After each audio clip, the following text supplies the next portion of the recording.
What's good, pretties? I'm gonna just get straight into it. Today we're reviewing this hair by Ishow hair. As you can see, the curls are already super pretty and the hair is really thick. So we're just gonna start with the wig. I already have my foundation on it, as you can see, and I'm just kind of lining it up to fit my head better. And then I'm just cutting these little notches that we always cut in our wigs. I really do the same technique every single time, so you guys really shouldn't have trouble understanding unless you haven't seen my videos. But there's at least 5 of my first hair videos that have me doing the whole technique in a slower paced way. You can see I just used the Got To Be spray and then I used the blow dryer, and you just want to repeat that on each tab. I just cut the tab so it's easier to do it section by section.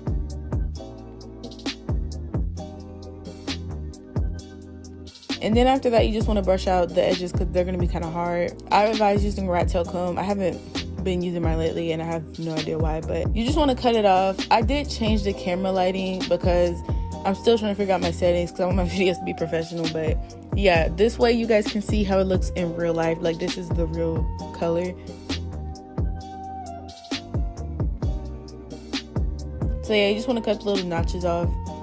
And after that, you can see there's a lighter area right here. I'm using the back of a makeup brush and I just sprayed it with Got To Be spray, and I'm literally just applying that to my edges to get rid of that white lifted area. It just helps the lace lay down really flat.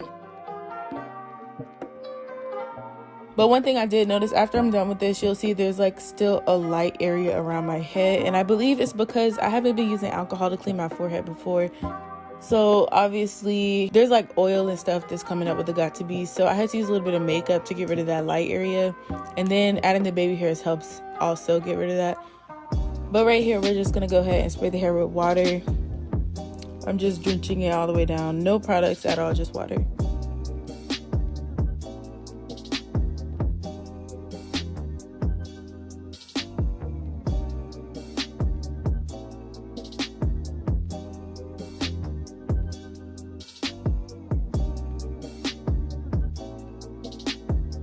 Then I'm just making a part. It's not really too clean.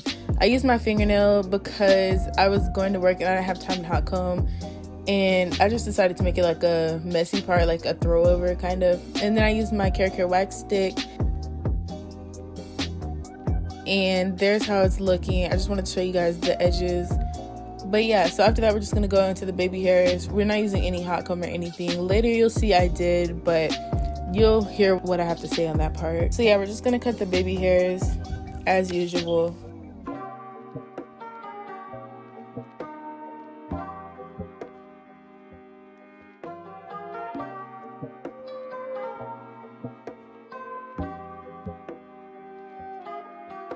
And then we're laying them with Eco Styler gel as usual. I don't use anything else. People ask why I use this. It is not hard. It has a really soft hold. It kind of reminds me of the setting foams just because you can brush it out the same type of way because it's so light. And it doesn't usually flake up for me.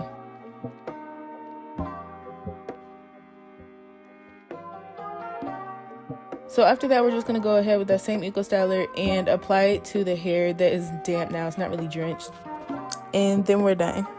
So here's how the hair is looking. I really like this hair just because it's kind of thin, but it has a really pretty curl pattern. I'm about to go to work, and then I'm gonna hit you guys up when I get back so that you guys see how it looks after drying and all that. Okay, y'all, so I'm gonna make this pretty quick. It's actually not after work. It's like a couple days later before work again, so I have to hurry up. I just pretty much put the wig back on, and we're back where we started, or where we left off. I did go back just now and hot comb this area a little bit. Ignore the stuff in the background. I'm trying to figure out a new camera angle because I moved some stuff around, so it's kind of all over the place. But yeah, so this is the hair. Like I said, I just put it back on and just left off where we started. I didn't do baby hairs right here this time, but that's the only difference. This hair is from Ishow hair. Here's the box. It just has their name and then some pictures of like the wig cap and the construction and all that, and like care tips. All they put in the box was this wig cap. It's one of the knitted kind, or what is it called, like the mesh kind. That's all that was in the box, and the hair obviously in the little bag. But so far I love this hair. I did wear it for the past couple days, just because I haven't really had time to do my hair differently. Like, I know I used to change like every day, but I don't really have time to do that no more because of work, so I won't have time for a while. Yeah, I love this hair. I don't have any cons. The pros are, I like the lace, and I like that even though this is a wave texture and not really a curl, the hair is still pretty big, because if you guys don't know, when you get hair like this, it could tend to be like small and like that wet look, and I don't really like that type of hair. So yeah, I'm happy that it gets big. I would like to try it in the middle part in the future. I think I should. I wanted to be different and do like a side part this time. I love this texture, even though I'm not a fan of waves like I said, but the big waves like this I can do. I love it so much, and it's been really easy to manage the past couple days. You will need to put gel on it because it doesn't like to stay flat and wavy. It actually gets a little bit too big for my liking, and it looks just frizzy, but if you add gel, it looks really good, like right now. So yeah, that's all for this video. Don't forget to like, comment, and subscribe. I already know you subscribe, but don't forget to like and comment any video ideas you guys have, and let me know what you think of this hair. But yeah, I'm gonna see you guys in my next one, and I love you. Bye.